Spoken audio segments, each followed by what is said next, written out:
Good afternoon, everybody. Good afternoon. Thank you. And thank you so much for choosing this. There's some amazing workshops, and it means so much to me that you have chosen this one, that you're taking this time to say, I'm passionate about youth ministry in the church, and that's really amazing. And you will rock for doing that. So before I get started, I just wanted to acknowledge, of course, that we are the uninvited guests on the traditional, ancestral, and unceded, which means stolen territory, Nation, the Tsleil-Waututh Nation, and the Musqueam Nation, and respect them as nations in this territory, as well as their historic connection to the lands and waters all around us since time immemorial. So, of course, this is a youth ministry education session, so we are going to start by learning an icebreaker and physically doing that icebreaker all together. So everybody stand on your feet. I give yourself a little shake after lunch. You know, I feel like we had some good food and now we're feeling sleepy, but I want to get that energy up. Fantastic. Okay, you might notice, if you have eagle eyes, that around on the walls we have some colored paper. We have red, we have yellow, we have green, and we have blue. This is almost camouflaged on this wall, but it's the blue wall, so you get it. So, when I click the next slide, I'm going to ask a question. There are 4 options for that question. I invite you to move to the piece of paper that represents the answer that feels truest for you. Do we think we can do this? Okay, first one. So, what is your favorite takeout? Are you a burgers person, a pizza person, a tacos person, or a sushi person? Move. Oh yeah, I'm with you. 100%. Yes, for sushi. Look at this. Burgers, respect. Right? Some of the best sushi. Tacos, yes. Love it.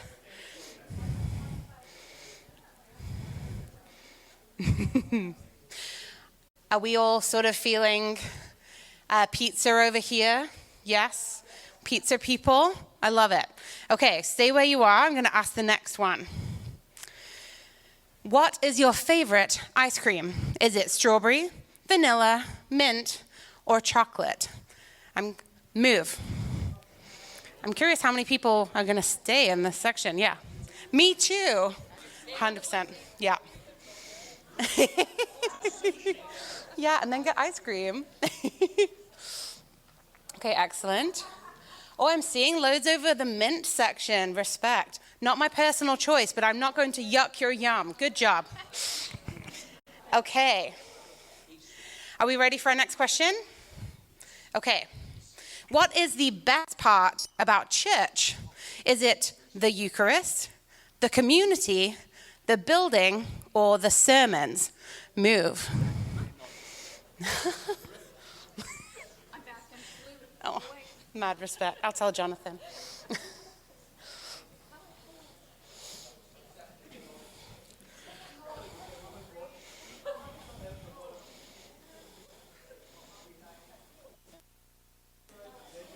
I'm seeing a lot of priests over at the Eucharist. Just saying. Just because it couldn't happen without you or whatever. Okay, our last question. When did you come to faith? As a child, as a youth, as an adult, or as a senior? Please move.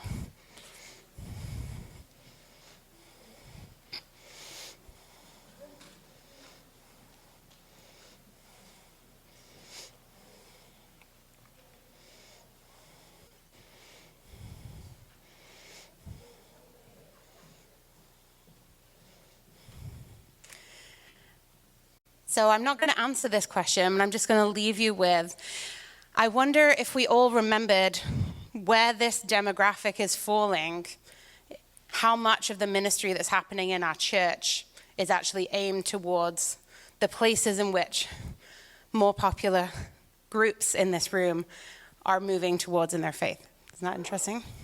Please take a seat. Thank you.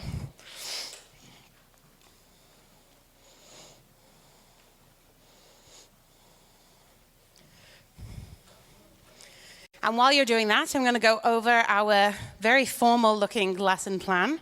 So today we are going to learn at least 2 icebreakers. You've just learned 1. We're going to learn at least 2, maybe more. We are going to discuss the needs of young people. We are going to look at current issues for young people. We are going to understand some key youth work theory. We are going to understand how youth might connect with church. We are going to gain an understanding of the diocesan core values for youth ministry. And we are going to plan our very own youth work session. Do we think we can do this? Yeah? Okay. So I always like to start with this piece. This is the elephant in the room. I feel like I hear comments like this all the time in church, that there are no youth. There's youth right here, right now. That the church are only the church of tomorrow. That youth aren't interested in church. That our church services don't need improving and are totally 100% accessible for youth. That we used to have 50 children or young people in our children's ministry or youth group. What happened? That youth work or ministry isn't a viable or youth ministry isn't a viable vocation or career path. Somebody, don't ever tell me that. I will make that. That school gives youth everything that they need for support, guidance, and preparation for adulthood. Right? Schools are doing great at that, right? And that youth ministry is just about teaching young people about Jesus and nothing more. I always like to add this too, for clergy in the room, I just want to remind you that if you do not employ or have a volunteer person who is your youth leader, you are the youth leader in your church. This is a huge, very vulnerable group in your congregation, and I encourage you to wear that mantle with pride and to know that you are also a youth worker and a youth pastor in all the things that you do too. I would say that in the same way that you're always a deacon as well as a priest, I kind of think it's the same. You know what I mean? Okay, so our first conversation that we're going to have is a little bit around the needs of young people. So I always like to throw up Maslow's hierarchy of needs. Who's seen this before? Pretty much everybody, right? So we know physiological needs, food, water, sleep, things like that. But then as we look up to all of the other things that we want people to feel in church, we want people to feel that they are loved and that they belong. We want to honor them and their skills and have them feel part of the community. And we want them to be able to self-actualize and be able to discern for themselves what their choices are and be empowered in themselves. But before we can get to all of that, we've got this safety piece. This piece around what can actually be a huge barrier for people when they come to churches. A lot of stuff that we do isn't trauma-informed. Also, so many members of our congregation, regardless of age, might have things that are going on at home or maybe are even without a home that mean that they themselves in some way are not feeling safe. And so they are coming into this space. How are we supposed to actually talk about any of the stuff that we want to talk about? We want to talk about Christ. We want to talk about love. We want to talk about all of these incredible things that we know in our hearts are at the heart of ministry, but we can't do it unless people feel safe. And part of safety is meeting the needs, understanding what is going on for that person, and doing what we can to ensure that they feel safe in this place of worship. But this is where I'm going to ask for a little bit of feedback from all of you. What might be some other exterior factors that are going on for young people today that might make some of these needs more acute? Izzy. Mental health, yes. Preach. Okay, can I get some others? Bullying, 100%. Anxiety. Yep.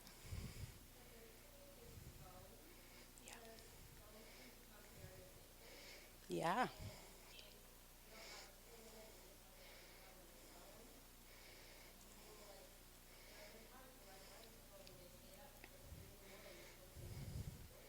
Yeah. 100%, 100%. And might I add to that, I'm going to keep that one, but there may be addictions as part of that, because I think phone addiction is included in addictions, but also video games, and then, of course, any other things that might be addictions too. And the thing with what they do with our cell phones these days is they make it so that it is so completely addictive. Have I spelled that right? Okay. I'm also dyslexic, and so sometimes things look correct and they are in fact not, and vice versa. A couple of others. What else is going on for youth today? Yeah, absolutely.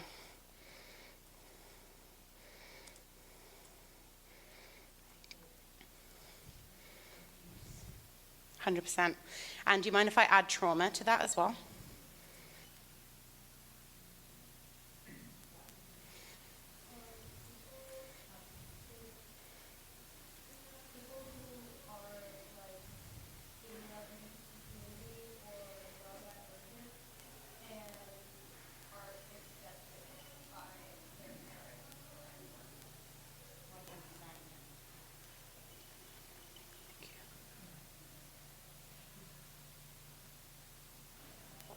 There we go. Yeah. Overwhelmingly busy life. Yeah, teens are so overcommitted right now.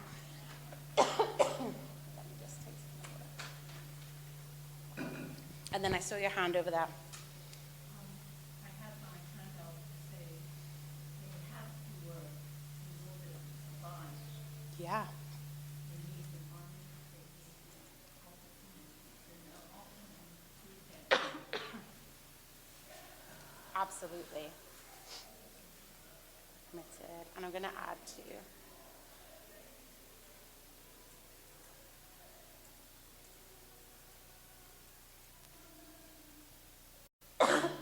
Excuse me, I've got a frog in my throat. There we go. Okay. Absolutely.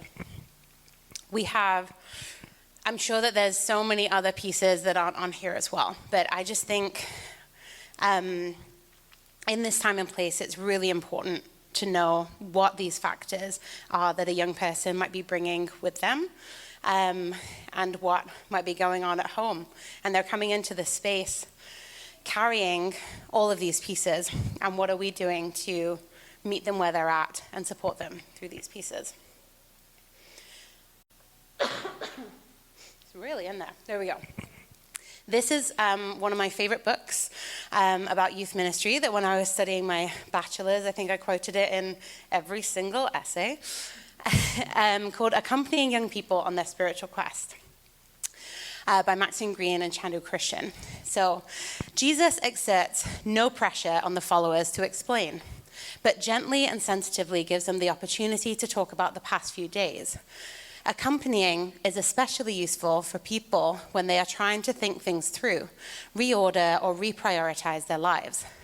Young people have to do this all the time as they come to terms with their changing physical shape, changes in their biochemistry and emotions.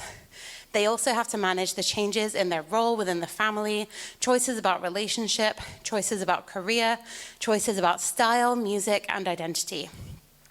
There is a constant assessment of values and ideas that are important of how a young person relates to them. There is also the whole unfurling of the big existentialist questions. Why am I here? Who am I? Is there a God? It is at this time that the gift of a wise accompanist is invaluable. Not someone who will give answers, but someone who will play an aware background theme, which will allow a young person to discover their uniqueness, develop a sense of meaning, and understand their personal vocation. The idea of accompanying is essentially looking at the time that we spend with a young person, and we see it sort of as walking along a long road.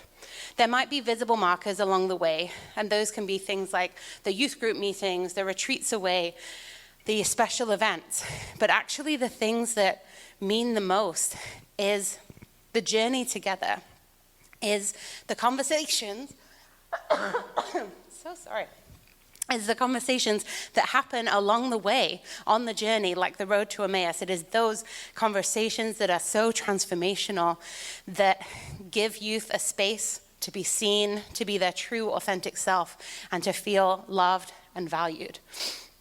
And so when we're talking about youth ministry, really, we're talking about a sort of variation of pastoral care that just means being in relationship with young people as they go through and explore, not wanting to change them, not wanting to give them correct answers, but allowing them to discern for themselves what they love and who they want to be and what they want to believe.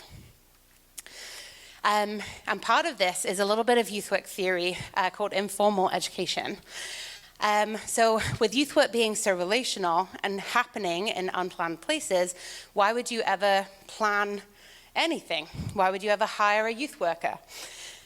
Because what you need when you're planning youth ministry is to have somebody who can recognize these moments of informal education.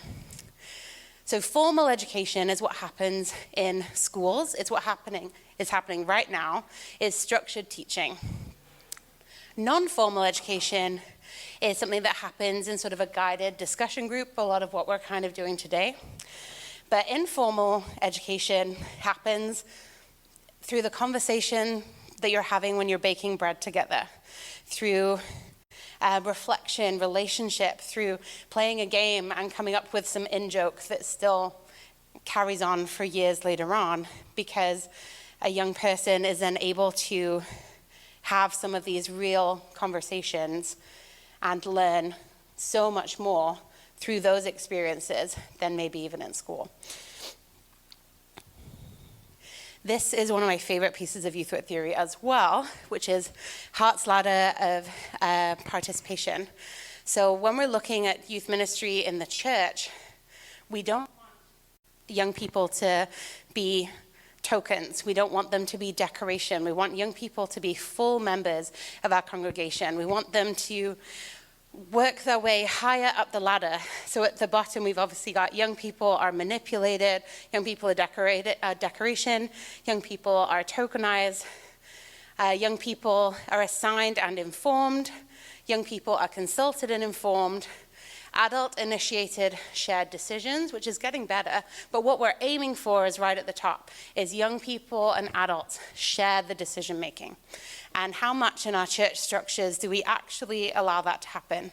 Even if we've got a young person who's a member of parish council, how much are we actually letting that young person take ownership of some of these decisions? And how much are they just there for volunteer hours and are doodling their way through the meeting and just hoping it's going to go quickly and that there's pie at the end? I also want to name, before we can dive too deeply into some of these pieces of youth ministry, the limits of our role. The beauty of youth ministry is that we can reside right in the middle. There are pieces of pastoral care that we do. There is, of course, professional relationship pieces that is part of that, and there might be some elements of supporting youth in crisis. But we must also always remember that we are not social workers, we are not registered counselors, and we are not having personal relationships with young people. So sort of where the dotted line is where outside resources are needed for support. But the most important thing is that we're able to be that relationship that can assist with when a crisis is happening and get the resources in to support that young person because we have the relationship. We can be that sort of mentor friend, but we're also setting the example of what is appropriate for an adult to youth relationship and being constantly aware of our power dynamics as well. So we're always kind of dancing and there's no sort of black and white rule for this. There's a lot of gray area and a lot of gut feeling of following that, and a lot of checking in with a supervisor or somebody else for accountability, but really important work.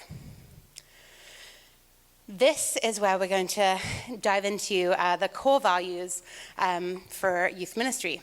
So I wrote these a little bit ago because I realized that we really needed, when we were looking at youth policy, when we were looking at ministry, we really needed something grounding at the heart of it that we could sort of jump off from all these different pieces. So I'm hoping that you've come here with an idea of wanting to start some kind of youth ministry, or maybe you have something already existing. If you have 2 or more young people, what we're going to do in the next little bit is look at what a curriculum could look like for, if you feel comfortable, of throwing together a little sort of youth work night at church, what that could look like, and to really begin that process of building those relationships so that you can be that accompanist for a young person. Before we get started on that piece, I thought it was also really important to sort of show a bit of a pathway, because I think some folks get a little frustrated when there's like one young person comes in and they get very, very excited and they want to get to know that young person and start a youth group immediately, and it can be all a little bit too much for the young person. And so this is sort of a little bit of a layout of what I've seen is sort of happening in a lot of places and sort of where you kind of want to go next. So whatever way that folks might connect with your community, so that might be people using the building, it might be, one youth is somebody's grandchild and shows up one Sunday, but how do we get from that to proper youth ministry? So hopefully the youth attends the church for the first time. We want that youth to feel welcomed, but not embarrassed. We don't want to welcome them all. Look, we've got a young person. Get up here. Do this reading right now. We want them to feel affirmed and welcomed, and so really paying attention to that. Then the key piece is this connection being made between the youth and whatever leader that might be. So that might be clergy, it might be a youth worker. And I said here, sort of practice your questions that aren't about school. Don't invite straight away. Genuinely get to know them as a person and see what's going on for them. Over time, that relationship becomes established, and hopefully at some point there will be a moment where it might be appropriate to invite that youth for a pastoral meeting.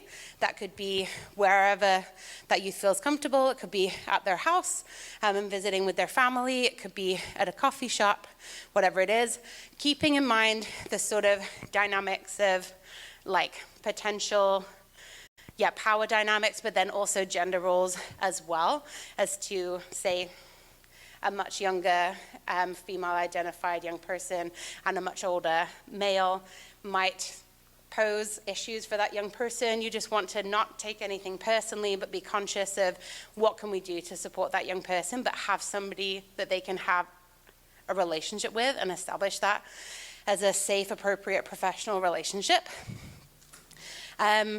Then you can sort of start inviting youth to youth events, whether you're going to have something at church, or then this is where I always plop in the Diocesan Youth Ministry as a little promotional piece. Is honestly really easy to just invite that 1 or 2 youth to come to one of the diocesan events, because you don't need to plan anything. You show up, and then you get a whole load of time with that young person to get to know them on the drive there, throughout the whole event, and then afterwards too. But maybe at that time you feel that you're ready to start having a youth group, and then the hope is that as that youth group becomes more involved in the church community, and at the end, the overall goal, and I can't stress this enough, is that the youth knows, Christian or not, that they are welcomed, valued, and loved by the church and by the community. Actually, the goal is the long-term message of love and that faith piece.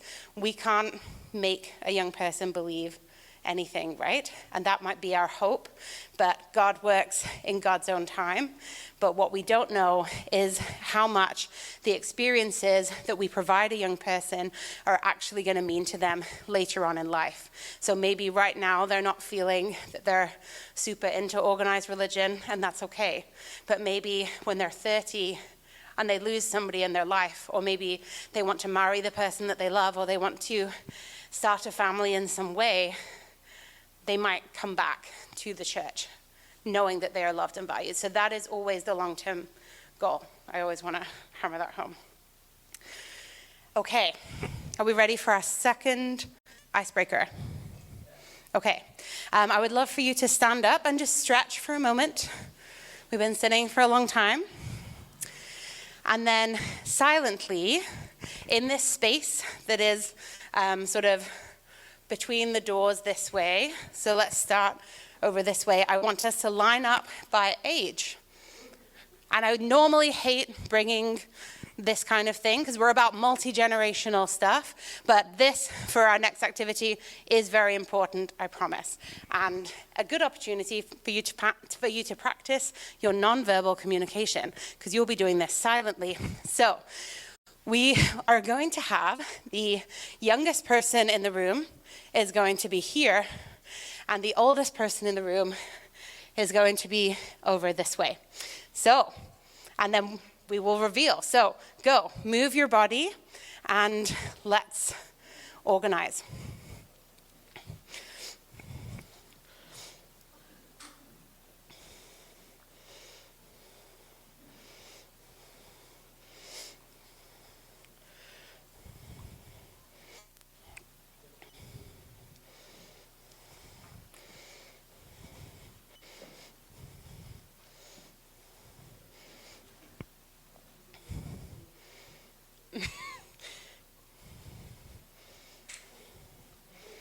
Okay, nice.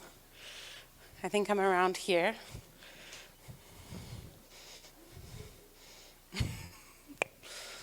Okay, do we think we're there?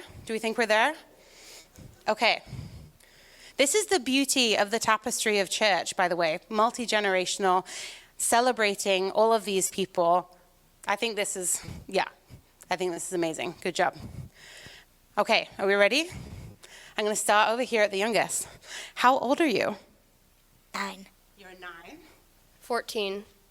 16. 16. 21. 20. 23. 34. 35. 35. 37. 38. 42. 42. 43. 44. Sorry, say again. 44. Okay. 46. Okay. 50. Okay. 55. 55. 56. 56. 60. 60. 54. 50. Clarence, nonverbal communication. Get back in line. 47. 47. No. Okay. 61. 61. 58. 58. Moving this way a little bit. There we go. 61. 61. 65. 65. 69. 69. 72. 72. 72. 72. 81. 81. Nearly 90. Amazing. Welcome. I'm so glad you're here. Okay. So we are going to plan some sections of a youth ministry evening, a youth session, essentially, together. And we're going to do that, and I wanted to do that so that we could all mix up the ages, so that we have people from all of the ages present in each of the 5 groups. So I'm going to number you off, and then once you've received your number, we're going to have sort of group 1 will be over there, group 2, group 3, group 4, group 5. Is that clear enough? Okay.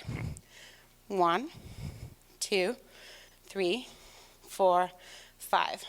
1, 2, 3, 4, 5.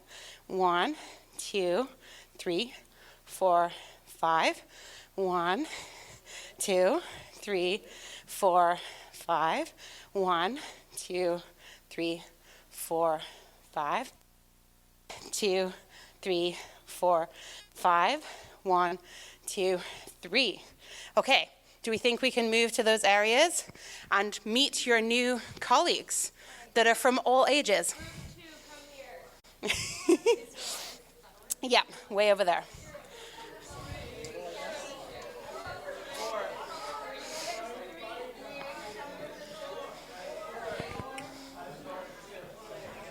Ooh.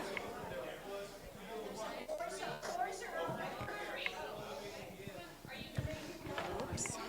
Oh my God. Oh my God.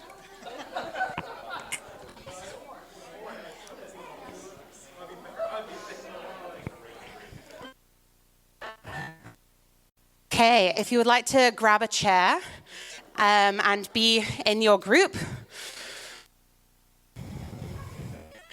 you will be needing to write something on paper. If you might, maybe.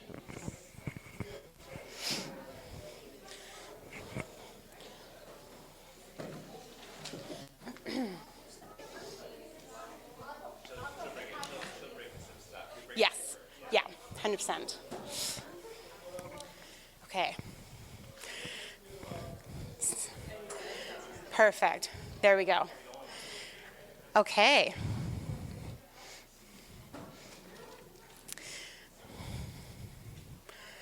So what I'm hoping is that each group now fully encapsulates multiple age groups, which I think is really beautiful.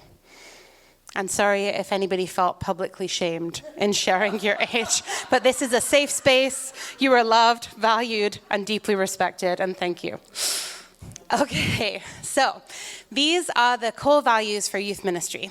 I'm not going to read the little bullet point sections, but when you receive your copy, you can read your section. As I'm sure you've guessed, there are 5 core values, and we have 5 groups. Oh my goodness, it's almost like I planned it. Okay, so number 1, the first and honestly one of the most important values is connection. We identify that relationships through connection are the foundation through which all other elements of ministry and work with young people are down. Number 2, inclusion. We identify that ministry and work with young people must be welcoming, accessible, and supportive to all young people we serve or may hope to serve. Number 3, education. We identify that a core goal of ministry and work with young people is to accompany young people on their spiritual, educational, and explorative journeys, and to equip them for adulthood. And number 5, participation. In order for ministry and work with young people to remain effective, relevant, and empowering, attention is given to participation through youth-led and grassroots initiatives. Oh, I missed number 4. Oh my goodness, thank you. And that's 4th. Okay. Formation. We identify that a core value of our ministry and work with young people is to form young people in their faith and empower them in the Anglican Church. So those core values actually can translate into an anti-curriculum curriculum. As somebody with dyslexia who the regular school system kind of failed a little bit, I almost failed high school, but I now stand before you with a master's degree where I got outstanding female, no big deal, it's fine. I want to name that the way that society and the education system is set up isn't necessarily set up for every single person to thrive. And what I love about the anti-curriculum curriculum is we are not going from these formal ways of sort of testing young people on their knowledge of things like that. We are looking for a holistic approach to scaffold and wrap around care for a young person in all elements. And the thing is that we actually do that at church. So I would say that an engaged congregation member would participate in church, which is normally about an hour and a half. They're going to attend coffee hour, They might attend some weekly socials, sort of men's breakfast, needles and pins, things like that. And they might attend a Bible study or a pastoral meeting. So much like our 5 values translate into connection, which could be our icebreaker, welcome and inclusion would be, and identifying a safe space, education, which would be our learning opportunity, faith formation would be a faith-based experience, and participation, giving back to the community, actually aligns beautifully with what we do in church. Church is, of course, our faith experience. Coffee hour is where we feel welcomed and in a safe space. Bible study is, of course, our education. Our socials is our participation of giving back to the community. And our pastoral meetings are, of course, our connection. That wasn't the end, was it?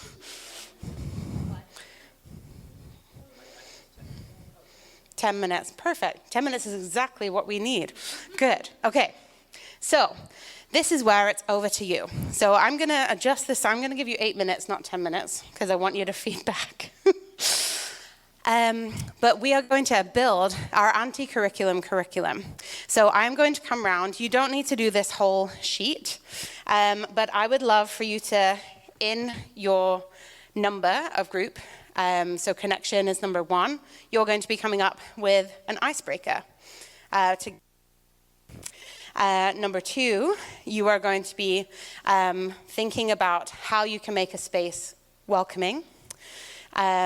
Number 3, you're going to be coming up with a learning opportunity that might be as simple as making a meal together. Number 4, you're going to be coming up with a faith experience that's going to be authentic and meaningful for our young people. 5, you're going to be coming up with an activity that might empower you to be giving back to their community or participating some way in church. Do we think we can do this?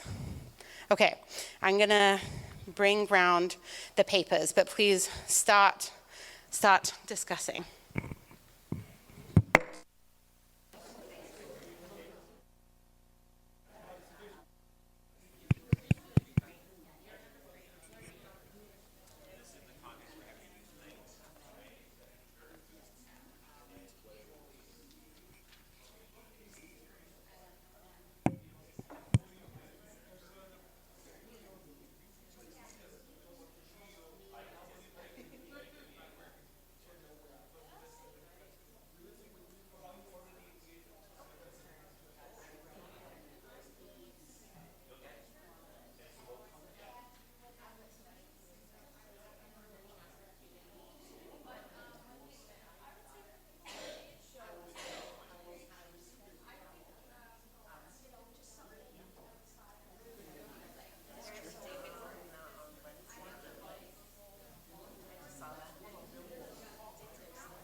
no surprises.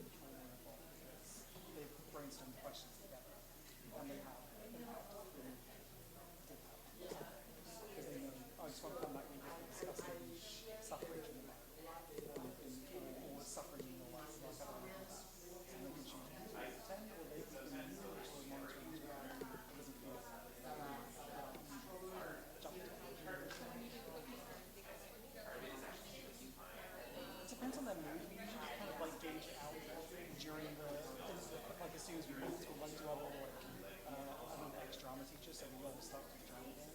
And then we'll do like when we feel like today, we want to order something, we want to run out to the grocery store and just wreak havoc on the grocery store for like 5 minutes, and everyone just grab something and then potluck it together. Or we have someone, a member of the parish come and cook. So it just depends on what they decide.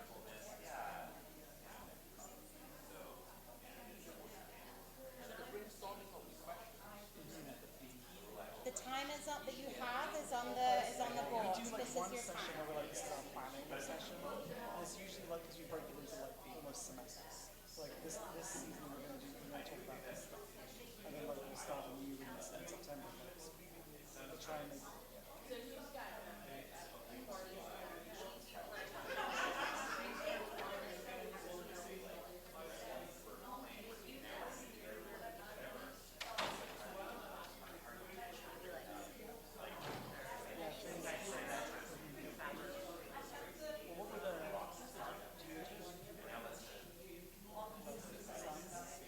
what do you find fun or something you find like not so much?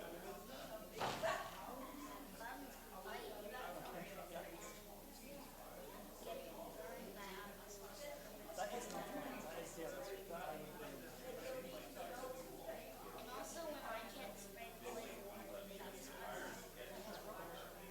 What's that? Shouldn't be allowed. Justice is a very important part of the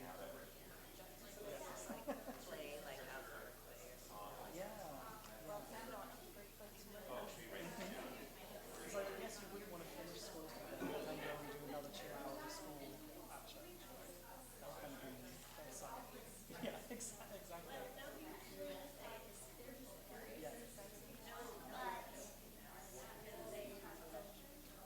Okay.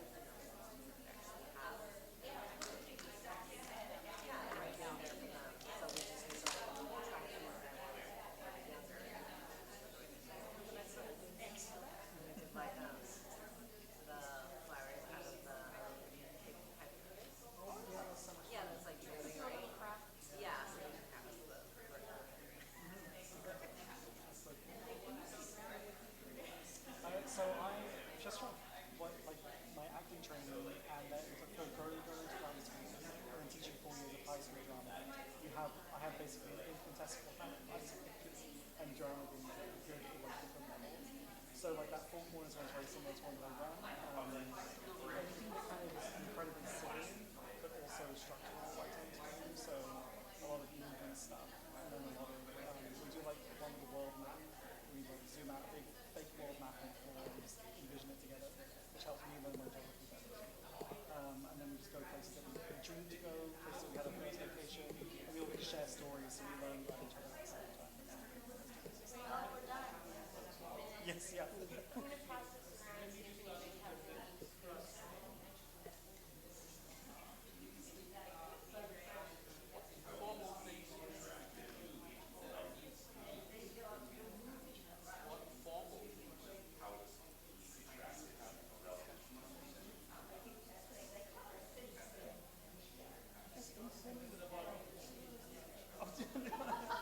Like informally with education, I think it's really easy.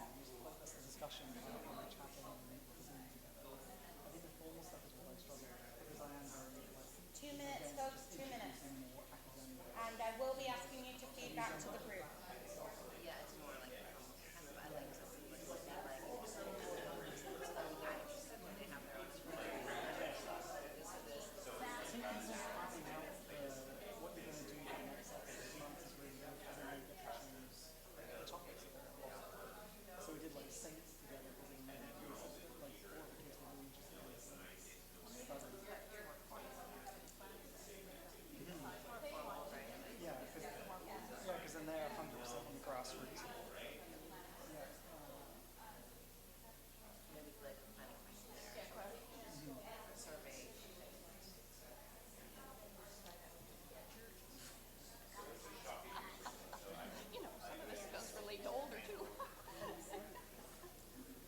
ministry, you've never done it before, and although you work with older folks, sometimes do a little bit better than folks who've only worked with children who then try to work with youth. Is actually, and then I think there's so many transferable skills, so I always encourage all clergy to educate themselves in youth ministry, because if you can work with youth who are like the most difficult to work with, you can work with anybody.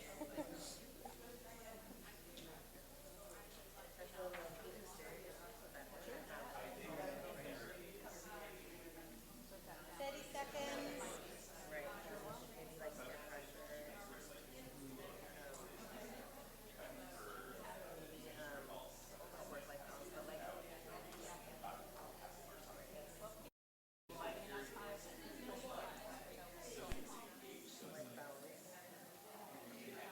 Ten, nine, eight, seven, six, five, four, three, two, one. Put down your pens. Perfect. Okay.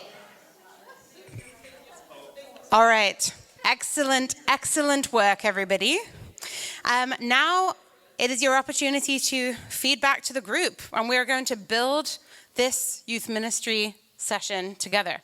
So I'm going to come over to Connection, Group 1. Who would like to share? What are you doing for your Connection portion? Okay, sure.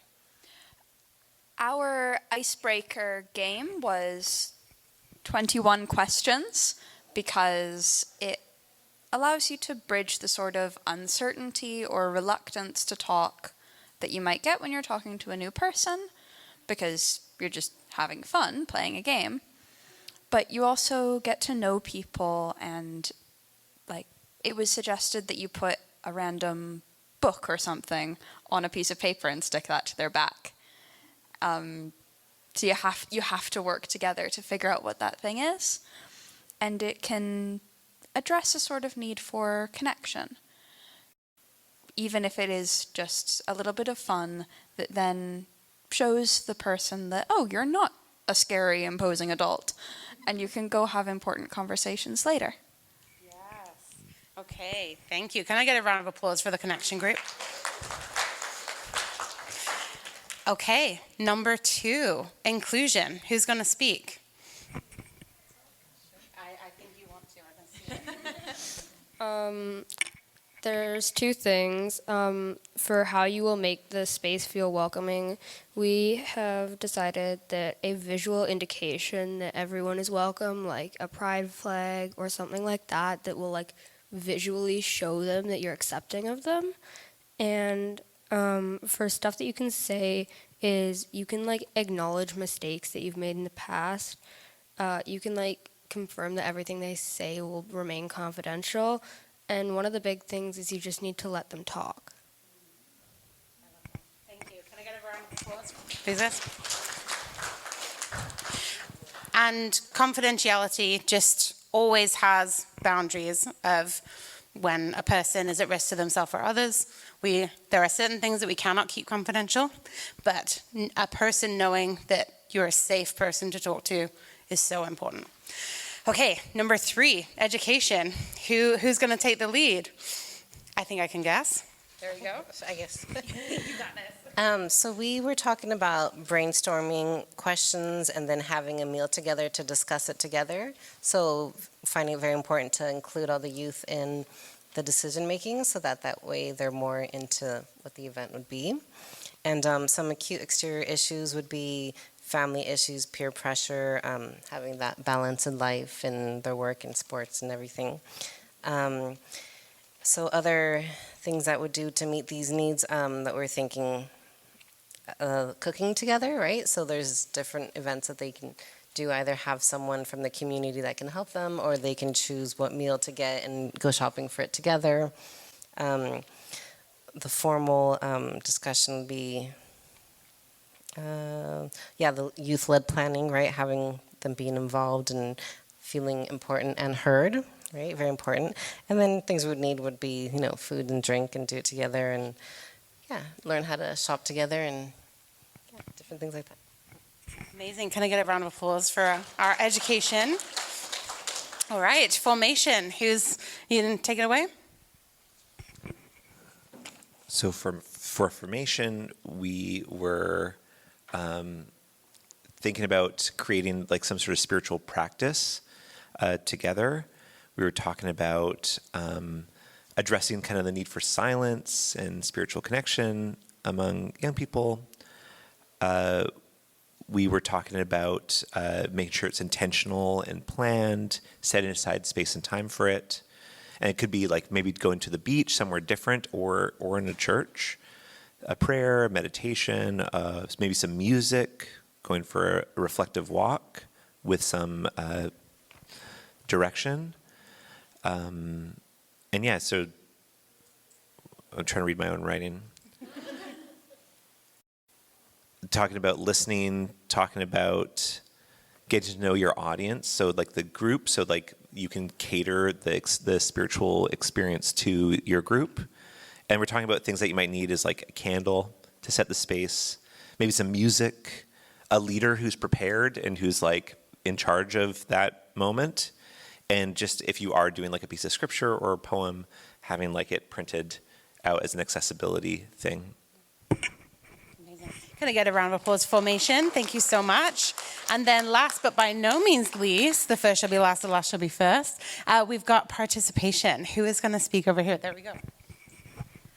All right, so we talked about doing a project where we would provide the supplies and youth could make packets to give away to homeless folks.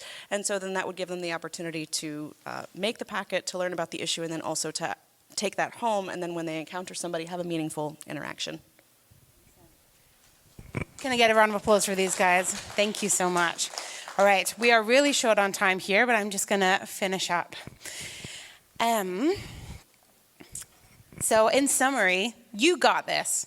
100%, you got this. Youth work really is all about relationships with you, with the community, with God. As youth feel comfortable with you, things will start to grow, but slowly. They might bring a friend or more. Youth might start coming as you have something for youth now.